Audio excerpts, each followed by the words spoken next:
गतः। अथ श्रीमद् वाल्मीकि रामायण प्रथम खंड द्वितीय सोपान अयोध्या कांड चतुर्थ सर्गः। भगवान श्री राम को राज्य देने का निश्चय करके राजा का सुमंत्र द्वारा पुनः श्री राम को बुलवाकर उन्हें आवश्यक बातें बताना।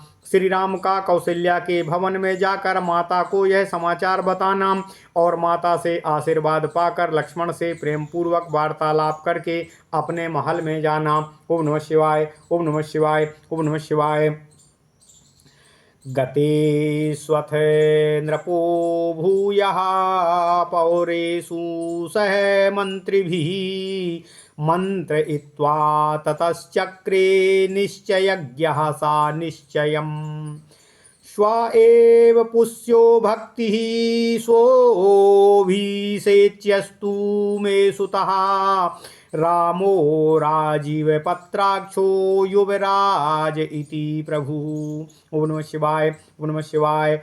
अथान्तर्गृहमाविश्य राजा दशरथस्तदा सूतमान्त्रयामास रामं पुनरिहानय। ओम नमः शिवाय। प्रतिगृह्य तु तद्वाक्यं सूतः पुनरुपाययौ रामस्य भवनं शीघ्रं राममानोयितुं पुनः। द्वास्थैरावेदितं तस्य रामायागमनं पुनः श्रुत्यैव चापि रामस्तं प्राप्तं शङ्कान्वितो भवतो। ओम नमः शिवाय। द्वस्थैरावेदितं तस्य रामायागमनं पुनः श्रुत्वैव चापि रामस्तं प्राप्तं शङ्कान्वितो भवतो। ओम नमः शिवाय। प्रवेश्य चैनं त्वरितो रामो वचनं ब्रवीत यदा गमन कृत्यं ते भूयस्तद्ब्रूह्य शेषतः। तमुवाच ततः सूतो राजा त्वां द्रष्टुमिच्छति श्रुत्वा प्रमाणं तत्र त्वं गमनायेत रायवा इति सूतवचा श्रुत्वा रामोऽपि त्वरयान्वितः प्रययौ राजभवनं पुनर्द्रष्टुं नरेश्वरम्। तं श्रुत्वा समनुप्राप्तं रामं दशरथो नृपः प्रवेशयामास गृहं विवक्षुः प्रियमुत्तमम्। प्रवीशन्नेव चा श्रीमान् राघवो भवनं पितुः ददर्श पितरं दूरात् प्रणिपत्य कृताञ्जलिः। ओम नमः शिवाय, ओम नमः शिवाय। ओम नमो भगवते वासुदेवाय। ओम देवकी सुत गोविंद वासुदेव जगत्पते देहि तन्यं कृष्ण त्वाम् अहं शरणं गतः। प्रणमन्तं तमुत्थाप्य सम्परिष्वज्य भूमिपः प्रदिश्य चासनं चास्मै रामं चा पुनरब्रवीतो। रामः वृद्धोऽस्मि दीर्घायुर्भुक्ता भोगा यथेप्सिताः अन्यवद्भिः क्रतुशतैर्यथेष्टं भूरि दक्षिणे। जातमिष्टं पत्यं मे त्वमद्यानुपमं भुवि दत्तमिष्टं धीतं च मया पुरुष सत्यमः। अनुभूतानि चेष्टानि मया वीर सुखान्यपि देवर्षि पितृविप्राणामन्रसो तथात्मनाः। अनुभूतानि चेष्टानि मया वीर सुखान्यपि देवर्षि पितृविप्राणामन्रणोऽस्मि तथात्मनः। ना किञ्चिन्मम कर्तव्यं तवान्यत्राभिषेचनात् अतो यत्त्वामहं ब्रूयं तन्मे त्वं कर्तुमर्हसि। अद्य प्रकृतयः सर्वास्त्वामिच्छन्ति नराधिपम् अतस्त्वां युवराजानामभिषेक्ष्यामि पुत्रको।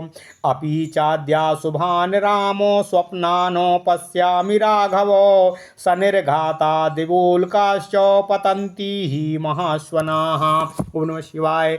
अवष्टब्धं च मे रामो नक्षत्रं दारुणग्रहे अवेदयन्ति दैवज्ञा सूर्याङ्गारकराहुभिः।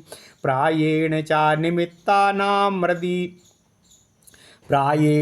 निमित्तानामीदृशानां समुद्भवे राजा हि मृत्युमाप्नोति घोरां चापदमृच्छति। तद्यावदेव मे चेतो न विमुह्यति राघवा तद्यावदेव मे चेतो न विमुह्यति राघव तावदेवाभिषिञ्चस्व चला हि प्राणिनां मतिः अद्य चन्द्रोऽभ्युपगमत पुष्यात् पूर्वं पुनर्वसुम् अश्वः पुष्पयोगं नियतं वक्ष्यन्ते दैवचिन्तकाः तत्र पुष्येऽभिषिञ्चस्व मनस्वा त्वरयतीव मां तत्र पुष्येऽभिषिञ्चस्व मनस्त्वारयतीव माम् अस्वास्त्वाहमभिषेक्ष्यामि यौवराज्ये परं तप तस्मात् त्वयाद्य प्रभृति निषेयं नियतात्मना असहबध्योपवस्तव्या अदर्भप्रस्तरसायिनाः सुहृदश्चाप्रमत्तस्त्वां रक्षत्वन्द समन्तताः अभवन्ति बहुविघ्नानि कार्याण्येवं विधानि च भवन्ति बहुविघ्नानि कार्याण्येवं विधानि हि। ओम नमः शिवाय। विप्रोचित्तश्च भरतो यावदेव पुरादितः तावदेवाभिषेकस्ते प्राप्तकालो मतो मम। ओम नमः शिवाय। कामम खलु सतां वृत्ते भ्राता ते भरता स्थिताः ज्येष्ठानुवर्ती धर्मात्मा सानुक्रोशो जितेन्द्रियः किं नु चित्तं मनुष्याणां नित्यामिति मे मतं सतां च धर्मनित्यानां क्रतसोऽभि च राघव इत्युक्तः सोऽभ्यनुज्ञातो शोभाविन्याभिषेचने व्रजेति रामः पितरामभिवाद्याभ्ययाद् गृहम् प्रविश्य चात्मनो वेश्मो राज्ञादिष्टेऽभिषेचने तत्क्षणादेव निष्क्रम्य मातुरन्तः पुरं ययौ तत्र तां प्रवणामेव मातरं क्षौमवासिनीं भाग्यतां देवतागारे ददर्शायाचतीं श्रियम् प्रागेव चागता तत्र सुमित्रा लक्ष्मणस्तथा सीता चानयिता श्रुत्वा प्रियं राजाभिषेचनं तस्मिन् कालोऽपि कौसल्या तस्थावामीलिते क्षणा असुमित्रयानुवास्यमाना सीतया लक्ष्मणेन च श्रुत्वा पुष्ये च पुत्रस्य यौवराज्येऽभिषेचनम् अप्राणायामेन पुरुषं ध्यायमानां जनार्दनं तथा सनियमामेव असोऽभिगाम्याभिवाद्य च उवाच वचनं रामो हर्षयस्तामिदं वरम् अम्बा पित्रा नियुक्तोऽस्मि प्रजापालनकर्मणि अभवितास्योऽभिषेको मे यथा मे शासनं पितुः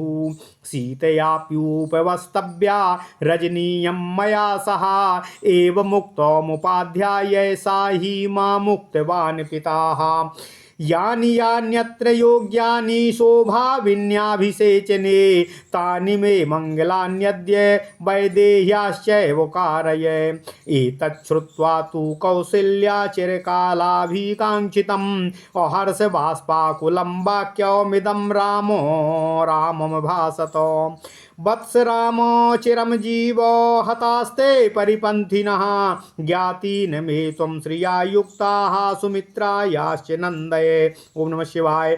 कल्याणे व्रतनक्षत्रे कल्याणे वतनक्षत्रे मया जातोऽसि पुत्रक येन त्वया दशरथो गुणैराराधितः पितः। ओम नमः शिवाय। ओम नमः शिवाय। ओम नमो भगवते वासुदेवाय। ओम देवकी सुत गोविंद वासुदेव जगत्पते देहि मे तनियं कृष्ण त्वाम अहम शरणं गतः अमोघं बत मे शान्तं पुरुषे पुष्करे क्षणे अयेयमिक्ष्वाकुराजश्री पुत्रत्वां संशयिष्यति इत्येवमुक्तो मात्रा तु रामो भ्रातरं ब्रवीत प्राञ्जलिं प्रहुवामासीनामभिवीक्ष्य अस्यायन्निवाह लक्ष्मणे मां मया सार्धं प्रसादित्वं वसुन्धराम द्वितीयं मेऽन्तरात्मानं त्वामियं श्रीरूपस्थिताः सौमित्रे भुङ्क्ष भोगास्त्वामिष्टान् राज्यफलानि च जीवितं चापि राज्यं च त्वदर्थमभिकामये इत्युक्त्वा लक्षणं रामो मातरावभिवाद्य च अभ्यनुज्ञाप्य सीतां च ययौ स्वं च निवेशनम्। ओम नमः शिवाय। ओम नमः शिवाय। ओम नमो भगवते वासुदेवाय। ओम देवकी सुत गोविंद वासुदेव जगतपते देहि मे तनियम कृष्ण त्वाम अहम शरणम गतः। अथ श्रीमद् वाल्मीकि रामायण प्रथम खंड द्वितीय सोपान अयोध्या कांड चौथा सर्ग। भगवान श्री राम को राज्य देने का निश्चय करके राजा दशरथ का सुमंत्र द्वारा पुनः श्री राम को बुलवाकर उन्हें आवश्यक बातें बताना। श्री राम का कौशल्या के भवन में जाकर माता को वह समाचार सुनाना और माता से आशीर्वाद पाकर लक्ष्मण से प्रेम पूर्वक वार्तालाप करके अपने महल में जाना। ओम नमः शिवाय। ओम नमः शिवाय। ओम नमः शिवाय। ओम नमो भगवते वासुदेवाय। ओम देवकी सुत गोविंद वासुदेव जगतपते देहि मे तनियम कृष्ण त्वाम अहम शरणम गतः। राजा दशरथ द्वारा राम के राज्याभिषेक के परामर्श के लिए बुलाई गई सभासदों, मंत्रियों और नरेशों की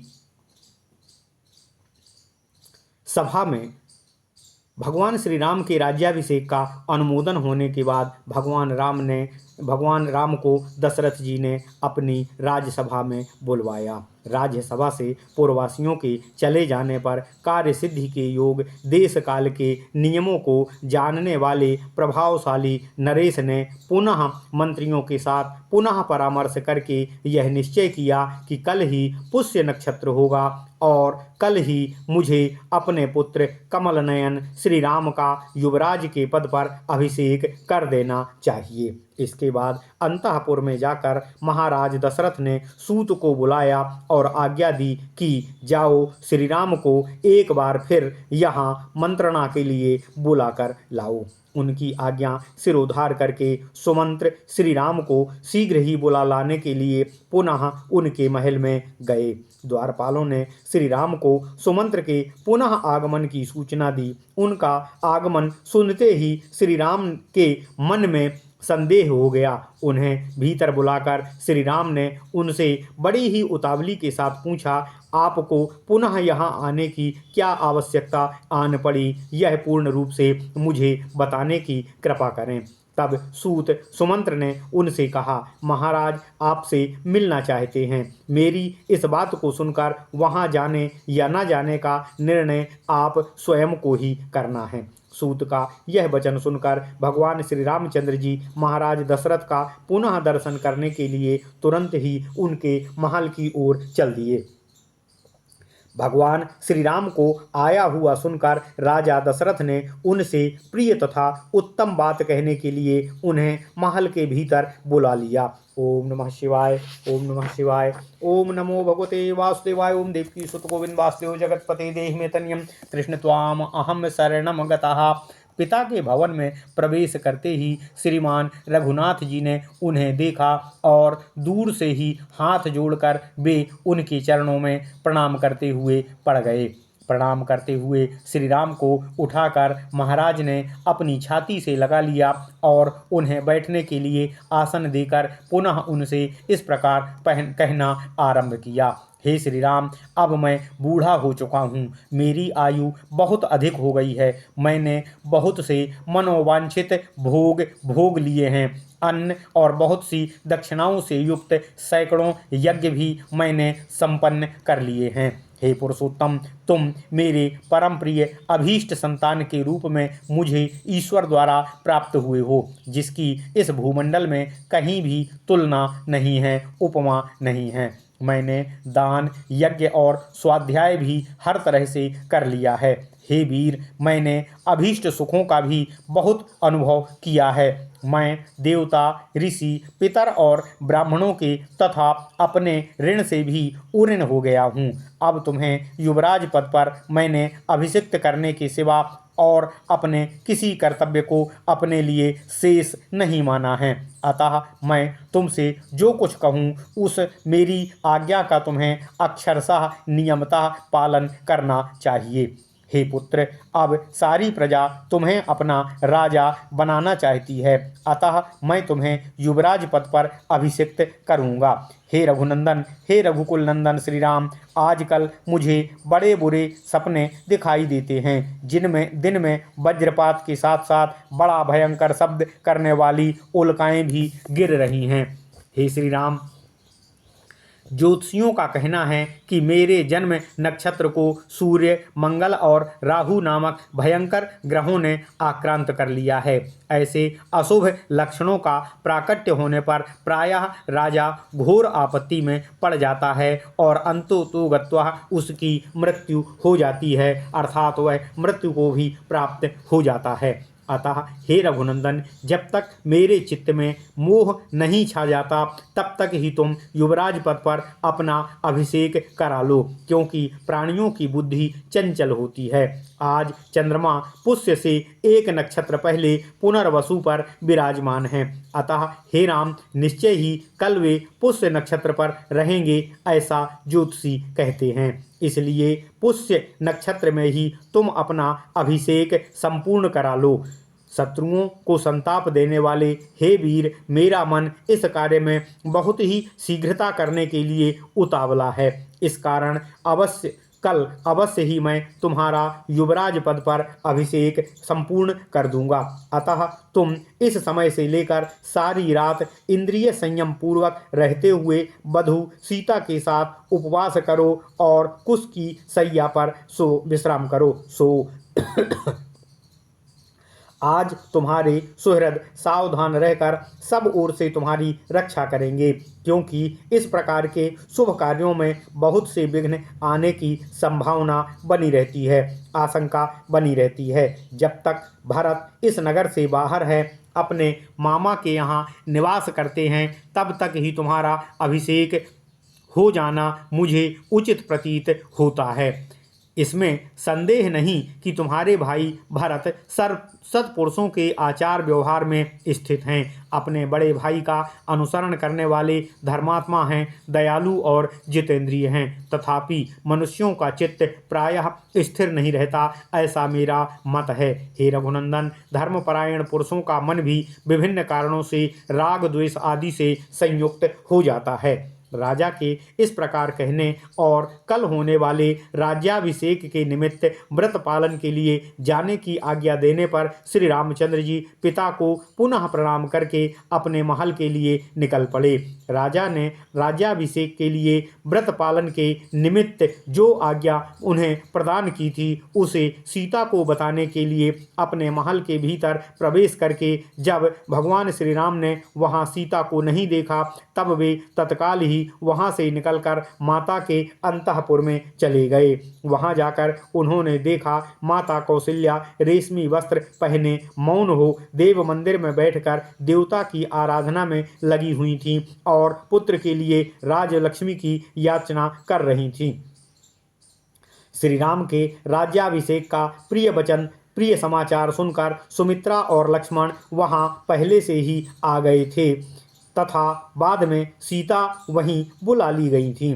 श्री रामचंद्र जी भी जब वहां पहुंचे, उस समय भी कौशल्या नेत्र बंद किए हुए ध्यान लगाए बैठी हुई थीं और सुमित्रा, सीता तथा लक्ष्मण वहीं उनकी सेवा में तत्पर खड़े हुए थे।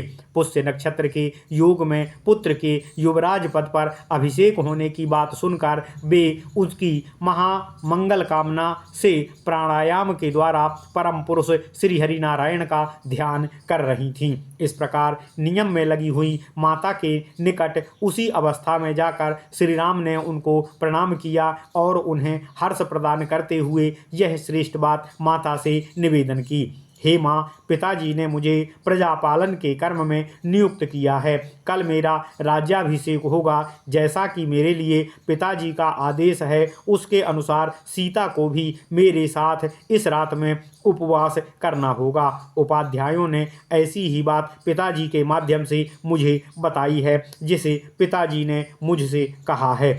अतः कल होने वाले अभिषेक के निमित्त से आज मेरे और सीता के लिए जो जो मंगल कार्य आवश्यक हैं, वे सब हमें आप बताने की कृपा कृपा करो और उन्हें संपूर्ण कराने की कृपा करो। चिरकाल से माता के हृदय में जिस बात की अभिलाषा थी उसकी पूर्ति को सूचित करने वाली यह बात सुनकर माता कौशल्या ने आनंद के आंसू बहाते हुए गदगद कंठ में इस प्रकार श्री राम से वाणी कही। हे पुत्र, हे श्री राम, तुम चिरंजीवी हो। तुम्हारे मार्ग में कभी विघ्न डालने वाले शत्रु न आएं और यदि वे आएं भी तो नष्ट हो जाएं। तुम राजलक्ष्मी से युक्त होकर मेरे और सुमित्रा के बंधु बांधवों को सदा आनंदित करो।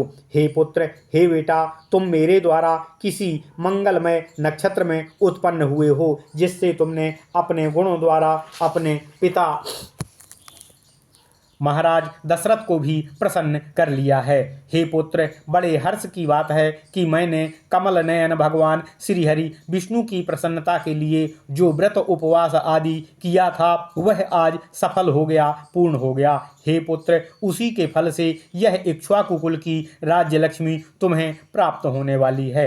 माता के ऐसा कहने पर श्री राम ने विनीत भाव से हाथ जोड़कर खड़े हुए अपने भाई लक्ष्मण की ओर देखकर मुस्कुराते हुए उनसे कहा, हे लक्ष्मण, तुम मेरे साथ इस पृथ्वी के राज्य का शासन अर्थात पालन करोगे। तुम मेरे द्वितीय अंतरात्मा हो। यह राजलक्ष्मी तुम्ही को प्राप्त हो रही है। सुमित्रानंदन, हे सुमित्रानंदन, तुम अभीष्ट भोगों और राज्य के श्रेष्ठ फलों का उपभोग करो। तुम्हारे लिए ही मैं इस जीवन तथा राज्य की अभिलाषा करता हूँ। लक्ष्मण से ऐसा कहकर प्रभु श्री राम ने दोनों माताओं को प्रणाम किया और सीता को भी साथ चलने की आज्ञा दिलवाकर वे उनको लिए हुए अपने महल में चले गए। इत्यार्षे श्रीमद् रामायणे वाल्मीकिये आदि काव्ये अयोध्या कांडे चतुर्थः सर्गः। इस प्रकार श्री वाल्मीकि निर्मित आर्ष रामायण आदि काव्य के अयोध्या कांड में चौथा सर्ग पूर्ण हुआ। ओम नमः शिवाय, ओम नमः शिवाय, ओम नमः